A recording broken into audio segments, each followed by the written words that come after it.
2003. Dans une petite ville du Danemark, des familles entières retiennent leur souffle. 800 millions de dollars de dettes. Plus de 600 employés licenciés. Les salaires de milliers de personnes sont gelés. Et avec tout ça, un empire né dans un atelier de charpentier qui s'effondre. Alors comment on en est arrivé là? On va en reparler. Mais pour comprendre, il faut repartir bien plus loin.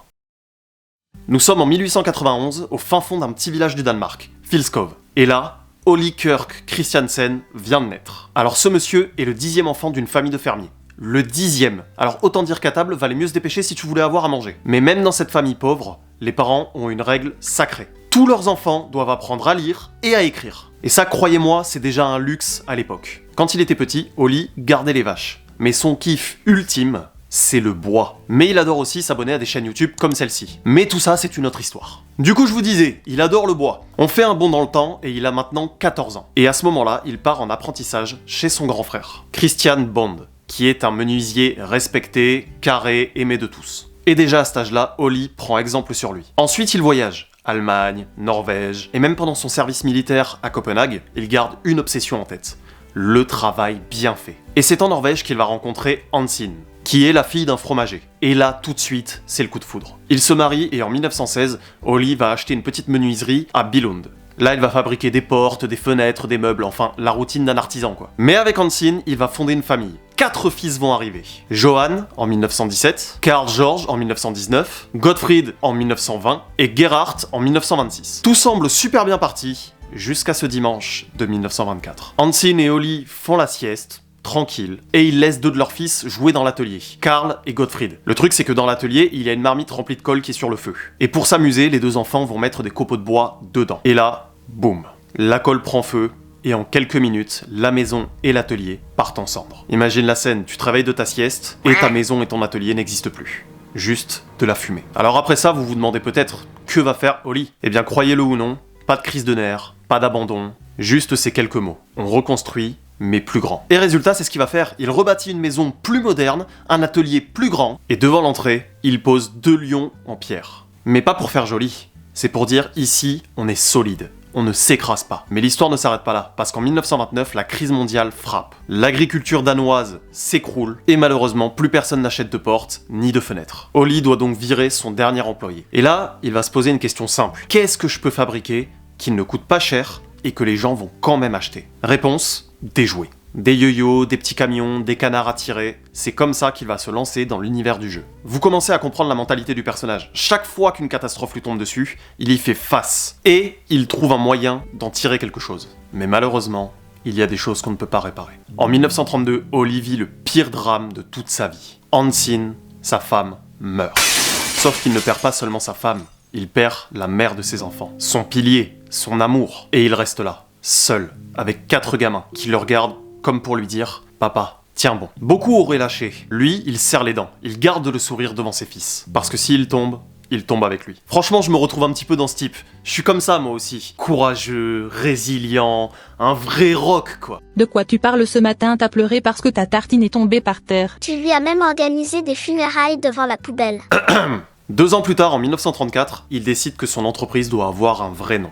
Il prend donc le temps de la réflexion et propose un mot tout simple. Lego. Ça vient de Legot en danois, et ça veut dire « joue bien ». Et ironie du sort, il découvrira plus tard que en latin, Lego veut dire « j'assemble ». En clair, le nom parfait, choisi presque par accident. Et surtout, Olli grave une règle d'or pour lui, ses enfants, son entreprise. Seul le meilleur est assez bon. Et pour vous dire à quel point il croit en cette règle, il y a une petite anecdote où un jour son fils vernissait les canards, et il avait mis seulement 2 couches de vernis au lieu de 3. À cause de ça, son père l'a fait recommencer à 0. Pas pour gaspiller, mais pour lui enseigner une leçon. Si tu triches sur la qualité une fois, tu trahiras toujours ton travail. Après ça, il fera graver cette phrase sur un panneau qu'il accrochera au mur de l'atelier. Et cette devise est encore là aujourd'hui.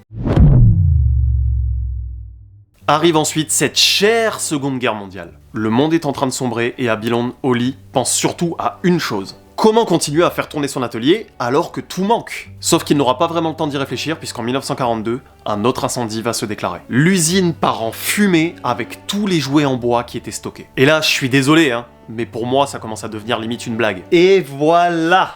Ça y est, mon nouvel atelier peut enfin ouvrir. Et voilà, le dernier coup de pinceau et voilà mon fils, ça y est, t'es tout neuf, papa il a mis le pansement. Allez, tu peux y aller. Et comme si ça ne suffisait pas, le bois devient une denrée rare. Les jouets sont rationnés, les familles n'ont presque rien. Et là, la plupart auraient abandonné, mais Oli, lui, s'adapte. Il sort des jouets simples, mais malins. Des petites voitures, des camions, et surtout, le fameux canard. Vous savez, ce canard attiré avec une ficelle et quand il avance, il ferme et ouvre le bec. Et ben ce truc devient iconique. Et même aujourd'hui, Lego a fait des rééditions limitées de ce canard, pour montrer que tout a commencé avec ça. Même en temps de guerre, la mentalité d'Oli ne change pas. Il refuse de baisser la qualité. Son credo reste le même. Seul le meilleur est assez bon. Et alors que l'Europe croule sous les bombes, lui dans son petit atelier, il tient bon. La guerre est finie, on est en 1946. Le monde se reconstruit, mais tout coûte une blinde. Le bois, rare et cher. Et pour Oli, après 2 incendies qui lui ont fait cramer tous ses jouets, ça commence à bien faire. Alors il se dit, je peux pas continuer comme ça. Il faut que je trouve autre chose. Et c'est là que le destin vient frapper à sa porte. Il se rend dans une foire industrielle de Copenhague. Et là, il tombe devant une machine anglaise assez étrange. Une presse à injection plastique. La démo est ridicule. Des gobelets, des jouets transparents, assez cheap. Tout le monde se marre. Tout le monde sauf Oli. Lui, il a un flash et il se dit « Attends 2 secondes, si je peux mouler du plastique, je peux créer des jouets colorés, solides, à l'infini, et que les flammes ne détruiront jamais !» En vrai, son pari, c'est pas juste l'innovation, c'est un traumatisme. Le plastique, c'est sa revanche contre le feu. En 1947, Oli achète donc sa première machine. Ça lui coûte une fortune. Et évidemment, ses fils, ils sont en plein flip. Papa, t'es fou, personne veut de plastique. Mais Oli est têtu, et lui, il y croit. Et en 1949, il va sortir ses premières briques. Les Automatic Bedding Bricks. Des petites briques creuses, inspirées d'un brevet anglais. Et là, il faut dire les choses cash. Oui, Lego a piqué l'idée. Ces briques existaient déjà sous un autre nom. Qui dit Craft Self-Locking Bricks. Non, je lis pas un texte. Pas du tout. Et ces briques-là, elles sont inventées par Hilary Fisher Page, en Angleterre. Oli a vu le concept, il l'a repris, basta.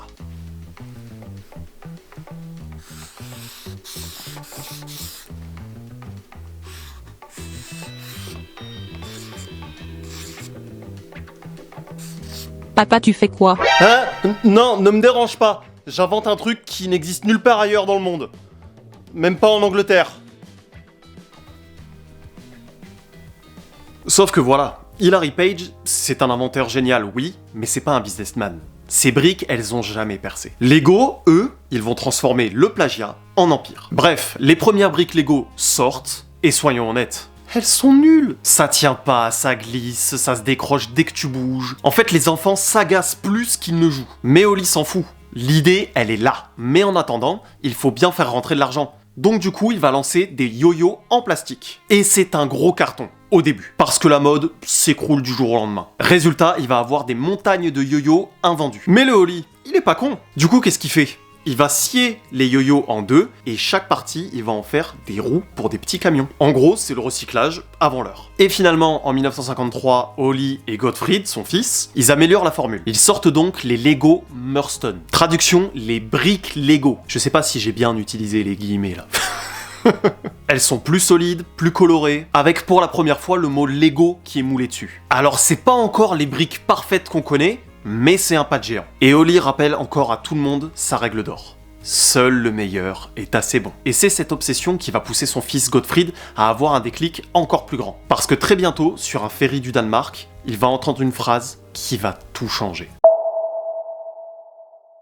On est en 1954, Oli est toujours là, mais son fils Gottfried prend de plus en plus de responsabilités. Un jour, il est sur un ferry du Danemark, et il discute avec un marchand de jouets, qui lui balance une phrase qui va avoir l'effet d'une bombe dans sa tête. Tu sais ce qui manque dans l'industrie du jouet ? C'est pas les jouets, c'est un système. Et là, Gottfried rentre à Billund et dit à son père « Papa, on doit arrêter de fabriquer des jouets isolés. On doit inventer un univers où tout s'assemble. Un système complet de jeux. » Alors en 1955, Lego lance son System of Play. Des maisons, des camions, des trains, mais cette fois-ci, tous construits avec les mêmes pièces. C'est l'idée géniale qu'il leur fallait. Chaque set de jeu agrandit l'univers. Sauf que les briques ne tiennent pas encore très bien entre elles. Du coup, les enfants s'énervent et les distributeurs doutent. Oli et Gottfried vont se pointer devant les grossistes allemands, et là il faut comprendre un truc. L'Allemagne à l'époque, c'est LE marché numéro 1 du jouet en Europe. Si eux ils disent non, tu peux être sûr que quasiment tout ton projet est à jeter. Ils font donc une démo, et les briques s'effondrent.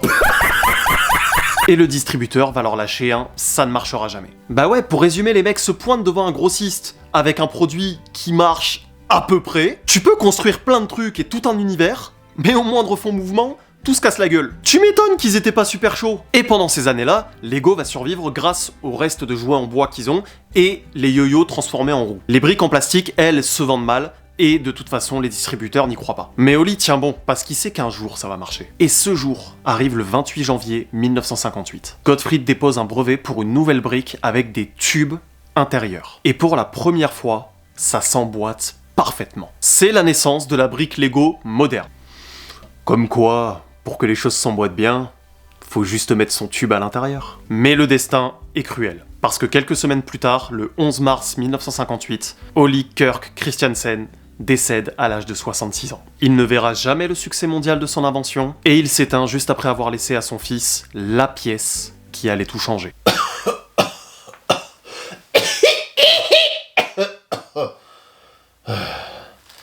Tiens mon fils, dans cette enveloppe, tu trouveras tous les papiers qui font de toi le nouveau propriétaire de l'entreprise.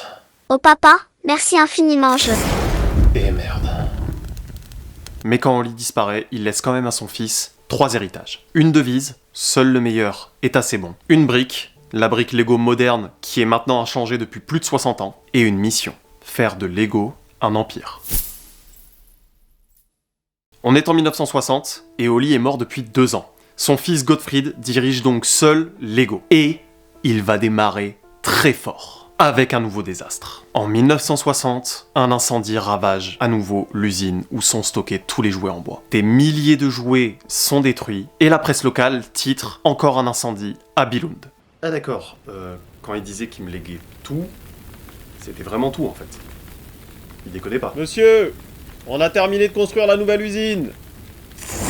Ah, autant pour moi. Mais cette fois, Gottfried prend une décision radicale. Le bois, c'est terminé. À partir de maintenant, Lego sera 100% plastique. Un pari risqué, certes, mais une décision qui va propulser Lego dans le futur. Après ça, tout s'accélère. Dans les années 60, Lego explose à l'international. Grâce à un accord qu'ils vont signer en 1961 avec Samsonite pour pouvoir vendre les briques aux États-Unis et au Canada. Et en 1962, Lego débarque en Grande-Bretagne, en Suède et dans d'autres pays européens. Et c'est en 1968 qu'un nouveau pas de géant va être fait chez Lego. L'ouverture du premier Legoland à Billund. Ils attendent environ 250 000 visiteurs et il y en a 600 000 qui arriveront la première année. On était sur un pari complètement fou. Qui allait payer pour voir un parc basé sur des briques en plastique? Et pourtant c'est un carton. Là on n'est plus sur une entreprise danoise, on est sur une marque mondiale. Mais vous commencez à le voir venir, derrière ce succès, il y a une histoire de famille.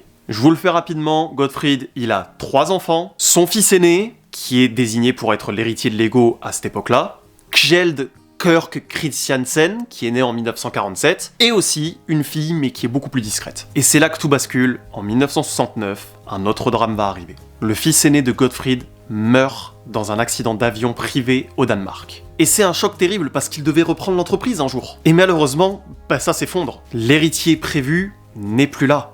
Alors oui, dit comme ça, c'est horrible. Monsieur, j'ai une terrible nouvelle, votre fils est décédé dans un accident d'avion. Quoi? Non, mon Dieu, non! Pourquoi moi? Non! Non! Pas l'héritier, pas l'héritier, pas l'héritier. Au fait, c'est lequel de mes fils qui est décédé? L'héritier. Eh merde! Je vais pas avoir de chance jusqu'au bout, quoi! Et avec cette tragédie, tout change. C'est Kjeld, son deuxième fils, qui va ensuite reprendre du coup les rênes de Lego. En une décennie, Lego est donc passé d'une entreprise familiale frappée par les drames à un empire en pleine extension, avec un parc d'attractions géant et une présence mondiale. Mais ce n'est que le début. On est en 1970, Lego a survécu à la guerre, aux incendies et même à un crash d'avion. Et là, l'entreprise rentre dans une nouvelle ère. Donc première étape, il faut donner une âme aux briques. En 1974, Lego sort ses premiers petits personnages. Et oui, parce que jusque-là, ils n'existaient pas. Tu construisais, mais t'avais personne pour faire habiter tes constructions. Les premiers personnages étaient des gros blocs, avec une tête jaune vissée dessus, pas de bras et pas de jambes qui peuvent se dévisser, en gros, c'était moche. Mais en 78, la révolution arrive. Les mini-figurines modernes. Bras articulés, jambes mobiles, sourire jaune iconique. Désormais, Lego n'est plus seulement un jeu de construction, c'est un jeu d'histoire. Ensuite, Lego va élargir son terrain de jeu. On a technique pour les ados bricoleurs. De l'autre côté, on a espace et château pour rêver plus grand. Mais bref, pas besoin de tout citer, pas besoin de tout retenir. Ce qu'il faut voir, c'est que en quelques années, Lego propose des univers complets. Mais qui dit succès, dit copie. Dans les années 70-80, il y a plein de concurrents qui essayent de copier les briques. Et donc, Lego enchaîne les procès pour défendre son brevet. Ce qui est un peu ironique, étant donné que eux-mêmes ont plagié l'idée à la base. Le culot, quoi. Mais monsieur le juge, il arrête pas de nous copier. Il copie notre entreprise, il copie nos produits, il copie tout. Alors là, monsieur le juge, je ne vois pas du tout de quoi il parle. Et au même moment, une nouvelle génération arrive.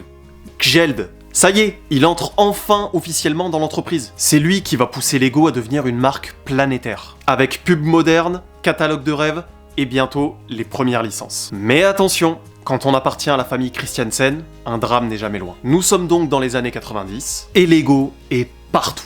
Les briques sont connues dans le monde entier. Mais à Billund, une idée s'impose. Si on veut rester numéro 1, on doit aller encore plus loin. Et c'est là le début des erreurs. Lego veut plaire à tout le monde, et il se lance dans des gammes bizarres. Lego Jackstone, des figurines mi-Action Man, mi-Playmobil, Snap, une sorte de sous-mécano, mais qui intéresse personne. Galidor, un mélange raté entre Power Rangers et Happy Meal. Résultat, les enfants n'accrochent pas. Et surtout, ça coûte une fortune en développement. Mais ça ne s'arrête pas là. Lego dépense des millions dans des projets à perte. Des montres Lego, des vêtements Lego, des jeux vidéo ratés, et surtout le parc Legoland, qui coûte une fortune, mais qui rapporte presque rien. Au lieu de se concentrer sur les briques, il s'éparpille dans tout et n'importe quoi. Et le problème, c'est qu'à côté de ça, les concurrents, eux, ils avancent. Playmobil, ça cartonne, Megablox, ils cassent les prix, et les jeux vidéo, eux, ils explosent. Les enfants préfèrent largement avoir une console qu'une boîte de briques. Et là, les ventes chutent et les dettes s'accumulent. Et arrive donc 2003 à Billund. Le point de rupture est là, et les chiffres sont effrayants. 800 millions de dollars de dettes. Plus de 600 employés licenciés. Les salaires de milliers de personnes sont gelés. Les experts sont formels. C'est la fin. Dans cette petite ville du Danemark, des familles entières retiennent leur souffle. Et avec tout ça, un empire, né dans un atelier de charpentier, s'effondre. Si Lego disparaît, c'est toute une ville qui disparaîtra avec lui. Après 2003, Lego est à 2 doigts de mourir. Et c'est là qu'arrive un tournant historique. Pour la première fois, la famille Christiansen laisse les commandes à quelqu'un de l'extérieur. Jørgen Vig Knudstorp. Excusez-moi, depuis le début de la vidéo, je massacre tous les mots et tous les noms à consonance un petit peu germanique et de l'Est, mais c'est pas facile non plus. Bref, ce monsieur, c'est un ancien consultant, et du coup maintenant il prend la tête de Lego. Sa mission, elle est simple. Sauver l'Empire. Non, pas cet empire-là, mais pas loin. Et il commence à faire le ménage. Fini les fringues, fini les montres, fini les parcs, on se concentre sur ce qui fait l'essence de Lego, les briques. Et là, c'est la résurrection. Les Bionicles, ils cartonnent au point de sauver les finances. Les licences explosent. Star Wars, Marvel, Harry Potter, DC, même Minecraft. En 2014, The Lego Movie devient un succès mondial, ce qui propulse la marque dans la pop culture. Et bien évidemment, les jeux vidéo Lego deviennent cultes, et du coup, ils s'arrachent par millions. Résultat, en 2015, Lego dépasse Mattel, qui est déjà un monument du jouet, et ils deviennent numéro 1 mondial. Un titre qu'ils gardent encore aujourd'hui, avec plus de 8 milliards de chiffre d'affaires annuel. Si Lego en est là aujourd'hui, c'est parce qu'ils n'ont jamais perdu une règle de vue. Alors n'oubliez pas, seul le meilleur est assez bon. Si vous avez aimé cette vidéo, je vous invite à vous abonner et à la partager. Et moi je vous dis à la prochaine, dans une prochaine vidéo.